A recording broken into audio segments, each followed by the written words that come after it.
The chocolate Victoria sponge ganache cake is made with 2 tins which need to be sandwiched together. So oil the base of your tin and then line it so that the cakes can be easily brought out. And this is the technique for lining a circular tin. And when you do put the linings in, make sure the edges, the upright edges, are flat against the tin. Otherwise the batter creeps in round the back of the paper and you get little divots in your cake, which can be filled with the ganache anyway. So this particular cake, all of the mistakes get covered by the enrobing ganache.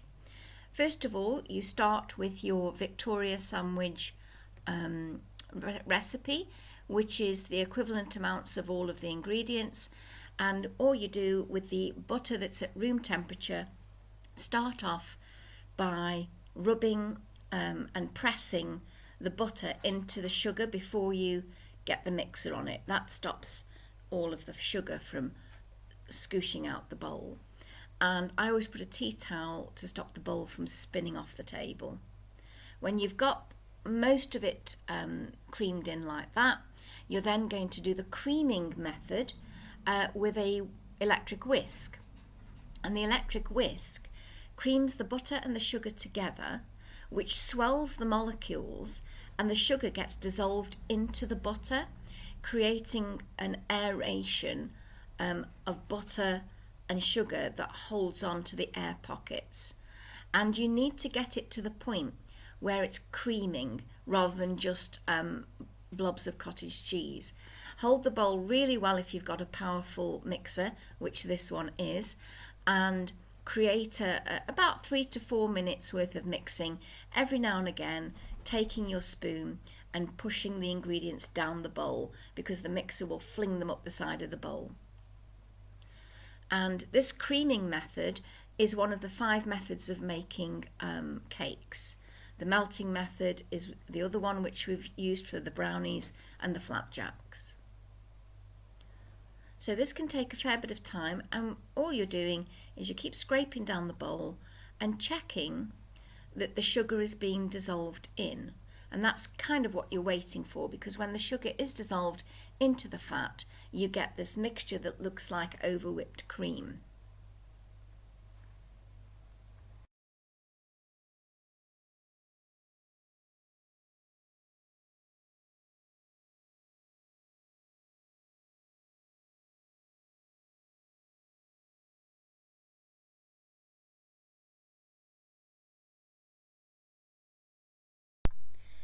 When you've got that mixture the way you want it, you're then going to beat in the eggs with a spoonful of flour to stop the eggs from curdling the fat. And you only want a spoonful, because if you beat the flour in, you're going to excite the glutens and get a much denser cake. You want to be folding the flour in. So this small amount of flour is just to stabilise the mixture, to stop it looking like it's curdled. So when all the eggs are beaten up in, and this is a 3-egg Victoria sponge, you're then going to fold the flour and the cocoa in together. And you're folding it because you spent all this time whisking in all of this air, which may have taken 3 to 4 to 5, 6 minutes. And so you don't want to be wasting all that beautiful air that you've created this creamed mixture with. And adding the flour and the cocoa at this stage, if you add it all in one go, you're just going to deflate all of those air bubbles that you've mixed in. So the folding technique is using a spatula, which then scrapes along the side of the bowl that's tilted a little bit and goes in through the centre. So you're basically not stirring here, you're folding, and that's the method. Scrape the side of the bowl, go down through the centre. And you do this with every bit of the dry ingredients, the flour and the cocoa, until you've got it all mixed in. Don't over mix it though, because that again would excite the glutens and make this cake, instead of light and airy, would make it dense and hard. And the cocoa in this cake already has the propensity to make it dense and hard, and also to make it very easy to overbake it. So you really want to try to keep it as light as possible.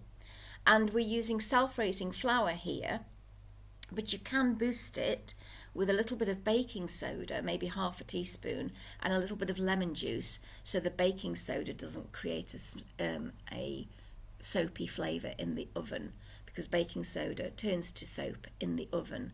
So the self-raising flour with a boost of baking soda and some lemon can make this even lighter. When you've got it all mixed in, it's then ready to distribute between the two tins that you've lined. And essentially you're lining the tins so that the cake doesn't become difficult to get out of the tins.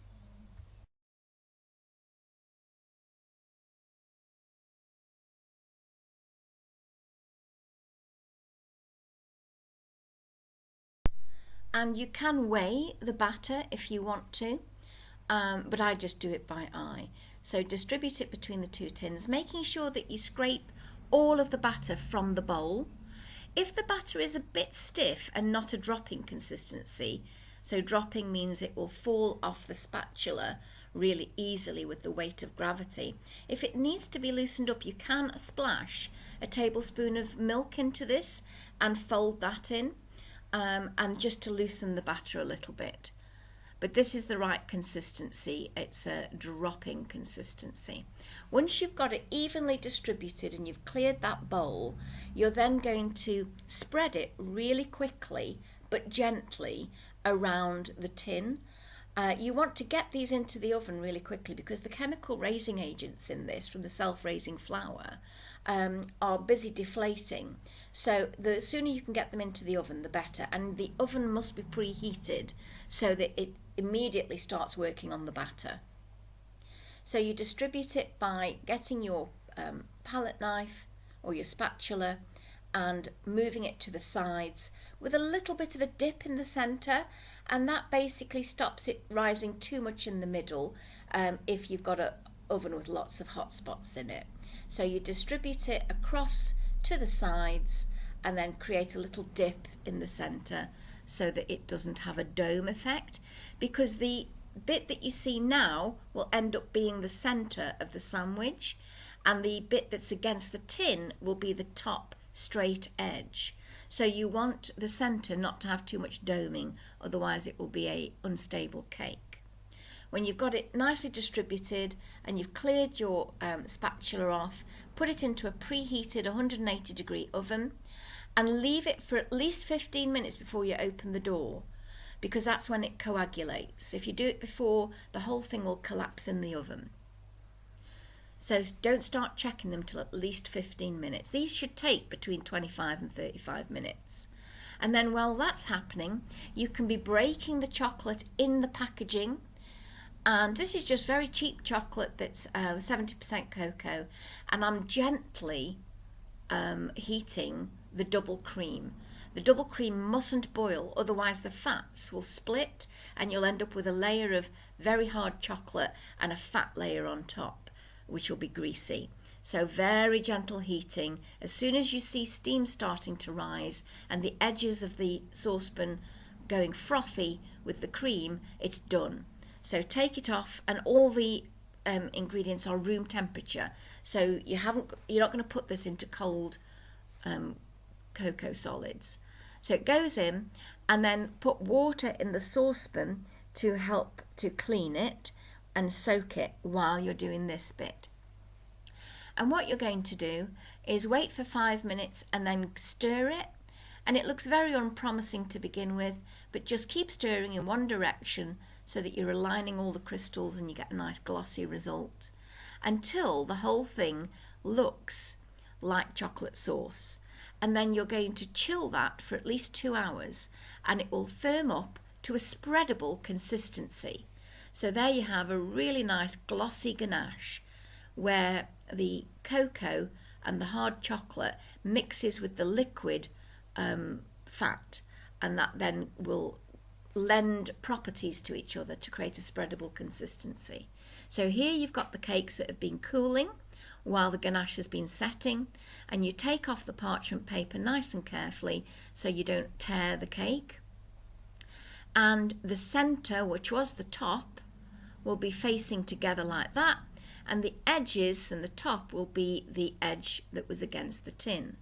Then you're going to put whatever you want in the centre. I like putting cherry jam in mine. I just happen to have Nutella here, which kind of adds quite a richness to this cake.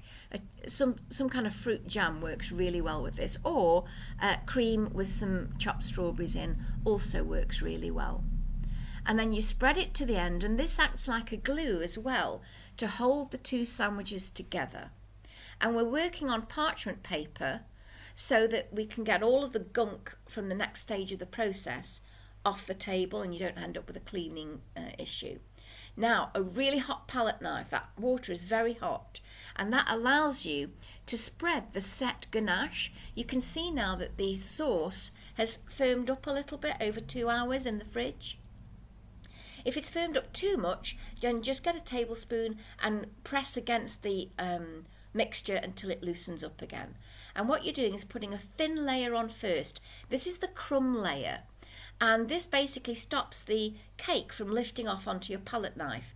But the technique here is to dip the palette knife, scrape it onto the cake, and then scrape the palette knife clean, because whatever residue is on the palette knife will pull whatever you've put onto the cake back onto the palette knife. And you can see the technique here. The palette knife for the sides is upside down, and you're doing a very thin layer to begin with. It's a very messy activity, is this, but you're not going to see the mess once you've presented the cake. That's the advantage of the parchment paper. So you get a nice thin layer on and then scrape it easily. You could use a cake turning board for this, but this is cheaper just using the parchment paper. So if you're on a budget, this is just as good. And then what you're going to do is then keep layering it up until all of your ganache is gone. This has got to have a very generous layer of ganache on it, and it's a very rich cake, so one slice will be enough. When you've got all the ganache on, you're then going to do whatever decorative elements you want. So that can be palette work on it, so you can really go to town with putting stripes on from a fork, or using a hot palette knife to drag across and swirl it. Or this is a sticky ganache, so you can actually adhere onto it some bought chocolates or chocolate decorations that you've made yourself. YouTube is full of very good demonstrations on how to make simple 3D chocolate decorations, which are perfect for this cake. You can keep it simple like this, or you can go to town and go really over the top with the decoration. And really spend some time getting that edge nice and squared off, so that you make the most of the fact that it's got a nice right angle edge. And here you can see I'm spending a little bit of time doing that, but also along the sides and dragging it backwards and forwards until I get the result I want. And then of course, if you want to add swirls, there's another good technique. Again, YouTube is full of very good techniques to decorate ganache cakes.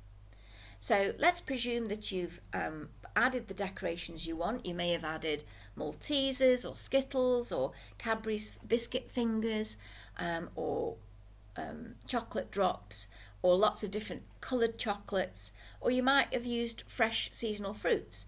This is how you would transfer it to a carrying container. So you use the parchment paper to help transfer it. And then when you've got it onto a fresh piece of parchment paper, you tear away the parchment paper that's got all the gunk on it. And so no one can see the mess you made putting the ganache cake on. And then if you haven't got a big enough container, you can use the lid of a Heroes box and just enrobe the whole thing to protect it on your journey home. Or you can just put it on a cake board and put a dome of tin foil around it. And here you can see a triple layered one if you want to, with some palette marks. The recipe is in the description below.